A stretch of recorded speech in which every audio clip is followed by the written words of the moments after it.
YouTube channel पे मेरी किसी भी वीडियो को सर्च करने के लिए आप क्लास डैश में क्लास लिखें, एक्सरसाइज जो सी भी आप एक्सरसाइज का क्वेश्चन ढूंढ रहे हैं वो, और क्वेश्चन नंबर QN और नंबर लिख लें, साथ NBF जो नेशनल बुक फाउंडेशन की बुक्स हैं, जो मैथ है मेरा उस पर NBF लिखा होता है, और सर नदीम नवर लिख के सर्च कर लें।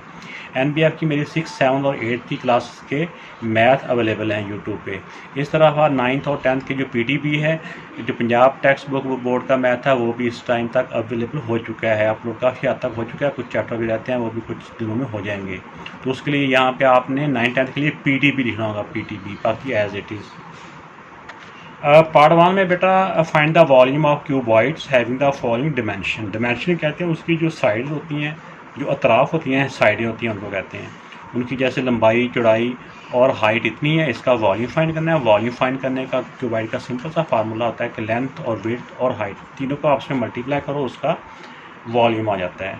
जिस तरह बेटा ये फर्स्ट पार्ट है, फर्स्ट पार्ट में लेंथ 15 है, विड्थ जो है वो 9 सेंटीमीटर है और हाइट इतनी है। इसका ये फार्मूला होता है वॉल्यूम का, लेंथ, विड्थ, हाइट। क्योंकि क्यूबॉइड में सारी चीज़ें बराबर होती हैं तो उसको हम ऐसे भी लिख सकते हैं, वो भी ठीक होता है। लेकिन अगर उसमें तीनों को L मल्टीप्लाई बाय L लिख दें वो भी ठीक है, उसमें H मल्टीप्लाई बाय H लिख दें फिर भी ठीक है। तो इस तरह इसमें आप वैल्यू पुट कर दें, 15 मल्टीप्लाई बाय 9 मल्टीप्लाई बाय 3, इन तीनों को मल्टीप्लाई करते हैं तो ये सेंटीमीटर क्यूब हो गया। इसका बड़ा सेकंड पार्ट की ये वैल्यू दी है, लेंथ 20 है, विड्थ 12 है और हाइट 9 डेसीमीटर है। अब इसको फार्मूला लिख के उसमें ये वैल्यू पुट करते हैं।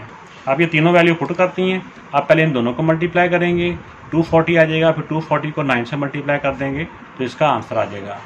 तो ये बेटा इसका आंसर आ गया। तो वॉल्यूम के यूनिट के ऊपर हमेशा क्यूब आता है, ये 3 पावर आती है, क्योंकि ये वैल्यू 3 दफ़ा मल्टीप्लाई होती है ना, जिससे 3 पावर आ जाती है, जिसको क्यूब कहते हैं। इस क्वेश्चन का बड़ा थर्ड पार्ट है। थर्ड पार्ट में लेंथ 12 मीटर है, विड्थ 10 मीटर है और हाइट 6.5 मीटर है। अब वॉल्यूम फाइंड करना है, वॉल्यूम का फार्मूला लिख के ये तीनों वैल्यू उसमें पुट करते हैं। तो इनको बेटा इस तरह से मल्टीप्लाई किया तो इसका आ जाता है 7800। तो एक डिजिट डेसिमल के बाद एक डिजिट है, तो एक डिजिट के बाद डेसिमल आ जाएगा। तो डेसिमल की इस तरफ ज़ीरो की वैल्यू नहीं होती, तो 780 मीटर है, तो मीटर क्यूब बेटा इसका आंसर आ गया।